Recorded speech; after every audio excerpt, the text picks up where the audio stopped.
was on that second day I realized like my knees gave out and I could not out hike. Oh, Joanna also left the next day. We got to a road crossing where her car was parked originally. Fortunate. And she left. She couldn't do it after one night. She was like, nope, not for me. Found out. Sleeping out in the woods. Yeah. It's not for everybody. Me, B-Man, and Red Up, and we're hiking. And I couldn't get past him. I could not hike faster than this man. So every time I stop to take a break, he's sitting on a rock. He's sitting on a log right there. So we ended up getting to know each other. We liked all the same music. We liked, we both smoked. We liked hiking. How did he get the nickname B-Man? A-Man is a little too arrogant. And who wants to be called C-Man their whole life? I call JD a C-Man all the time. Yeah, but I like it. Yeah. Facts. There is form of humiliation he digs. There's probably a bigger reason behind it, but he won't tell you. It's fine. It's fair. I might not want to know. I shot my shot. I wanted to know. You now you know. So at what point did you get comfortable on the trail? Now you guys 4 of you stay on. Let's keep this going. Yeah, that was nice. Honestly, even on that trip, I was comfortable in the woods. It's uncomfortable, but at no point did I feel like this isn't something I can do. Even on that trip, I felt like I could still keep going. I was just really upset at my body that my body couldn't do it. I know that. Yeah. I know that. I'm also upset with JD's body all the time.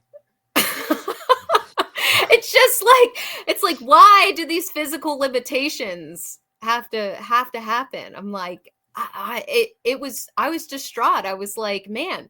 So one of the conversations I had with B-Man early on was like, yeah, this is something I want to do, but like, how am I going to do it? I can't even walk 10 miles.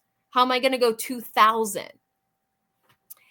And his response, everyone hikes their own hike.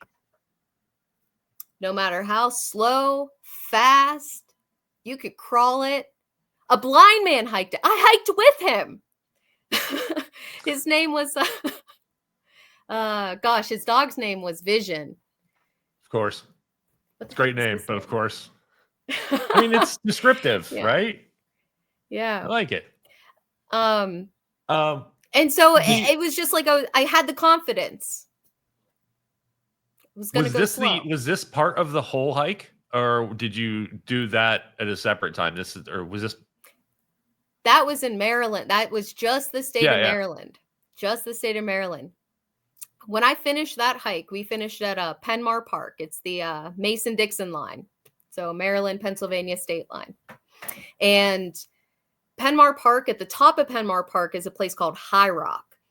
And High Rock, you are standing on High Rock and you're looking into West Virginia, Maryland, and Pennsylvania all at the same time. It's like a snow globe up there. It's gorgeous. You can also drive up there.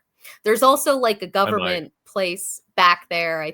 Something that's connected with Camp David, that there's this like secret road with all these like dark window tinted SUVs that drive back there. And you can't walk back there. Like you walk back there 10 feet, like some dude in camouflage comes out from behind a tree and is like, you can't come here.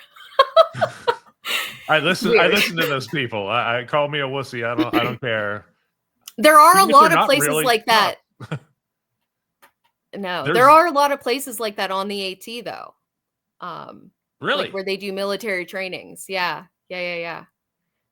Nerve-wracking stuff when you're in the woods, and then this they come up in silence, and a whole like team of army dudes just is like surrounding the shelter that you're in, and you just see like one move behind a tree, and then you realize that they're completely surrounding you, but they're just doing training exercises, right? On you. Terrifying.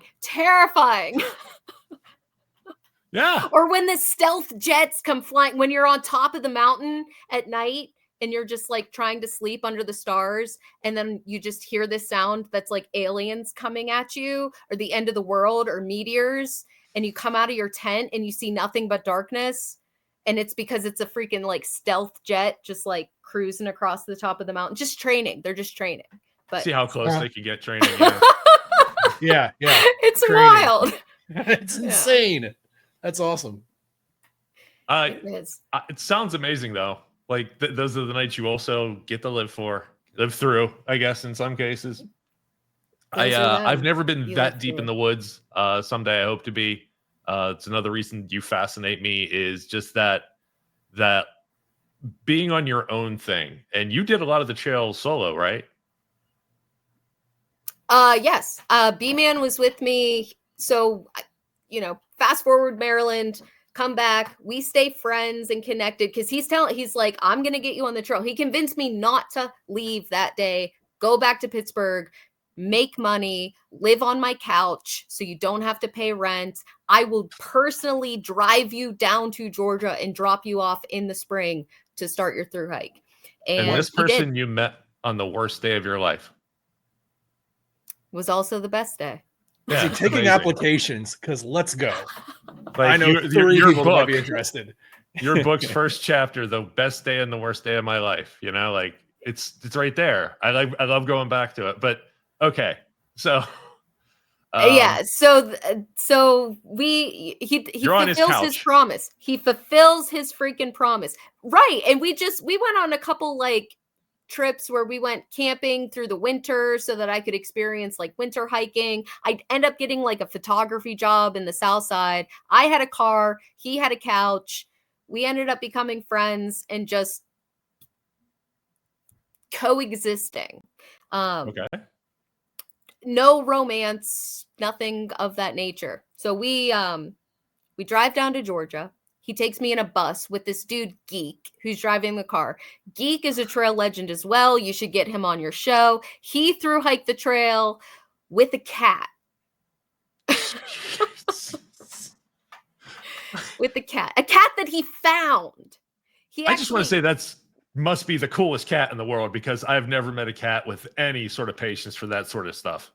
His name was Ziggy, and he was smart enough. He got really fat on the trail because he did all the mice out of the shelters. But he would actually ride. Cats now? He would ride on the top of Geek's pack. Like he would climb up and just sit on the top of the pack and ride. I'm in love. Ziggy. They're in the Appalachian Trail Museum. You can read about them in the AT Museum. Oh, I wish. Man, that's hard. Magical animal. I've never seen a cat. No, Geek is still walking this earth, and you should we should invite him on this show. Absolutely. That'd be a great story. Geek, come on the show. That man at all costs. Yeah. He kayaked from Pittsburgh down to Florida, and then he hiked the Florida Trail, and then got to Georgia. He hiked, and that he found the cat somewhere in Florida, I'm pretty sure. Like found this kitten, and then got on the Appalachian Trail, walked from Georgia to Maine with the cat, and then with the cat he biked from Maine back to Pittsburgh. As one does. Yeah. Yeah, of course he did. Sure. I know the other day I was thinking about maybe I would walk all the way to the store, but I didn't. I did park far away, like in one of the back spots, because I was trying to get my steps in. Yeah. This stuff amazes me. I love it. This is absolutely, I know it sounds like I'm making fun, but it's 100% jealousy. I admire it so much. I really do. Like the ability and the mental fortitude above physical, like the mental being that okay with your own thoughts for that long. That's what it is. I mean, you have to learn to sit comfortably with yourself, because when I got dropped off in Georgia, when you start walking, you start thinking, because what else you're going to be doing, right? So you're thinking, and you think all the thoughts that you could think about your entire life leading up to that point, right? And then it's like, You hit 1,000 miles and you have thunk all of the thunks you can think. What the hell are you going to think about now? This is how Klingon languages get invented. You have nothing left to do. Did I just piss off a bunch of Trekkies? And that's where the reset happens, right? That's where you can truly reset yourself and figure out, okay, this is who I am now. This is what I want. That's who I was, and I thought about it long enough. Now I have another 1,000 miles to figure out who I want to be. And that's, and in my opinion, every person who walks this earth should walk a long trail to get to that point of their individuality. I've walked many miles in like not anywhere near what anybody who's even done part of the trail has done, but I've been on very long walks, all throughout the night type of walks, and I haven't thought all the thunks, but I do know that little you rethink your life. Like you think, why am I here? What am I doing? And as much as I've always loved the nature of being outdoors, I love that part, and I always try to take it in and notice it, even if I'm miserable and going somewhere I don't want to go. I remember those life-changing, just like, you know what? Think about what you're doing and why. And that seems has to be a lot. But what's it like the first night alone on the trail, though? Before you reach that 1,000 miles, what are your thoughts that first night? Everybody, I don't care how much experience you have, everybody turns to their dumbest self that first night. What do you mean? Just a given. I mean, like, you light your camp stove upside down, you try and hang a bear bag, and you like get your Nalgene stuck in a tree on day one, right? Like, and you're like, what do I do? You can't remember how to set up your tent, and you accidentally break one of the poles. You light your sleeping bag on fire. Everybody turns dumb on that first night, and everyone is worried. And it's very hard to eat because you're nervous, but you need calories and your body is going to break down if you don't get them. And it's very hard to sleep because all of that nervousness is built up inside of you, and you just burn a freaking hole in your sleeping bag that's supposed to keep you warm, and the temperature's already at like 20 degrees. And you're like, what the hell am I going to do for the next 6 to 8 months of my life? Like, how am I going to survive? And then you eventually pass out just from sheer exhaustion. And then you wake up in the morning and you pack your bag and you keep walking. Regardless of the direction, if you're like, you know what, this isn't for me, you still got to walk out. Like, do you think there's a percentage of people that turn around after night one? Oh, 100%. It's not 100%. No. Yeah. But that can't be. You did it. So there's certainly there's actual there's numbers on these, like the people who quit at what points. In Georgia, when you start in March in the spring, that's when most people will start the Appalachian Trail in spring, and the majority of people start in the south and hike north. And Georgia in the spring, number one, it's not spring, it's still winter in the mountains. Sure. I walk through freaking snowdrifts that are like I walked through snowdrifts in the Smokies, which is in North Carolina, that were past my waist. So yeah, it got cold. But most people go roughly 75% of people who attempt to hike the Appalachian Trail do not complete it. There you go. I was wondering, like, from day one, just Can you find out how many people quit on day one? Is that a statistic? Yeah, I mean, sure.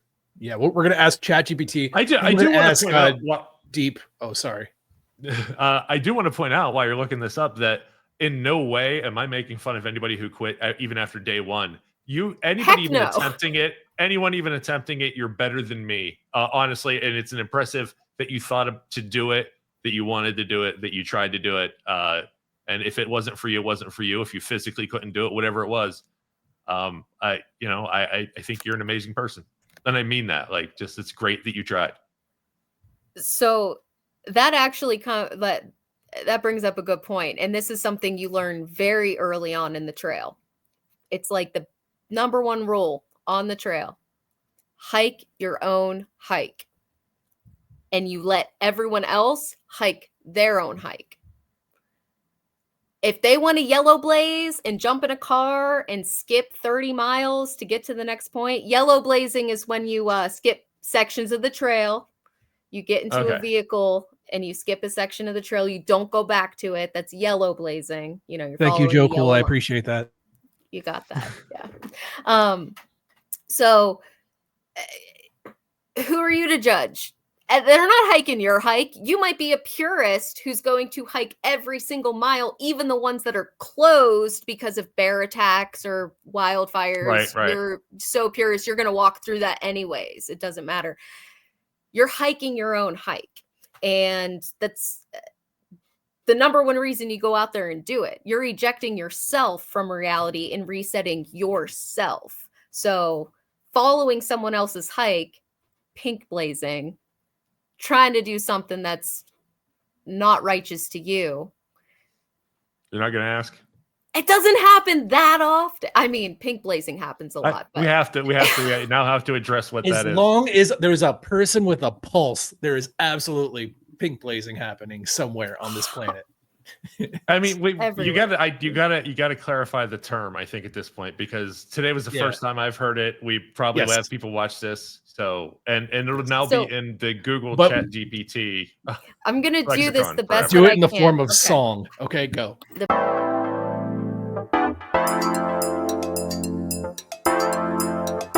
Have a great one. Thank you, everybody. Have a wonderful night. Be safe out there. Treat each other well.